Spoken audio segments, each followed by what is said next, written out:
to Charles Sumner, took out his cane that was embossed in a kind of hard finish and beat Sumner over the head with it until Sumner was put into a coma. Brooks was never disciplined, and shortly after that, as you might imagine, the Civil War broke out. More Civil War stories that have to do with that room. Something really interesting to think about.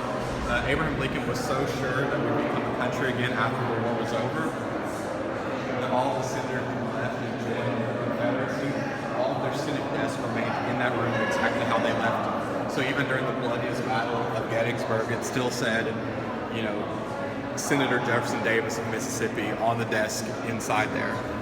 This angered some of the Union soldiers that were guarding the Capitol enough that one evening they broke in and actually bayoneted Jefferson Davis' desk in there. The Capitol historians, instead of throwing the desk away, realized what had just happened was an important historical moment. So they refurbished the desk and put it back. And after the war was over, the senator who succeeded Jefferson Davis in the Senate, instead of getting mad about it, he just took out his knife and carved his name next to the bayonet marks.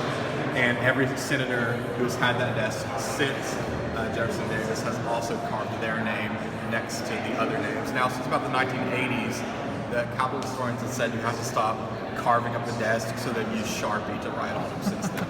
So that desk is still used and it's in the gallery. Other things we'll see in there is you'll see the speaker's desk, and that's original, or the president's desk, that's original. In this case, the vice president, who's the president of the Senate. The golden eagle in there is the original. Other things you'll see in there original is one of the most expensive portraits in D.C., the porthole painting of George Washington. That is,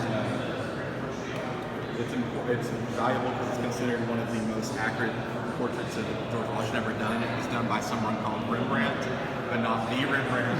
His name was Rembrandt Peale, and his father named all of his kids after different famous European artists.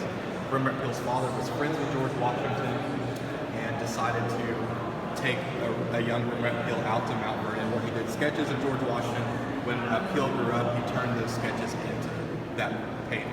So it's considered one of the most accurate paintings ever done. Another thing you'll see in there is a velvet barrier on the railing. The reason they have that is back then in D.C. there were no paved streets. So the junior senators would just track mud inside and sit up in the balcony. And if the senators on the floor were saying something that they didn't like, they would kick mud off their boots onto the senators on the floor.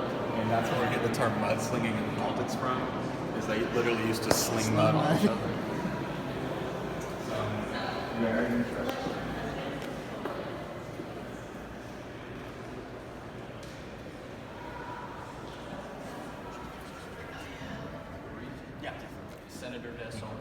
It's also the room that my boss was sworn in when he became the senator from Oklahoma.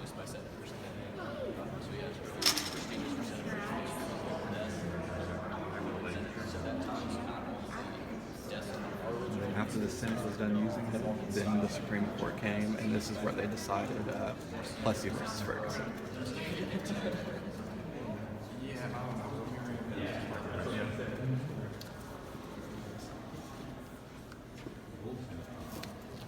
Again, it's a little small, but even in the Civil War, we have, less than 30 states at the time.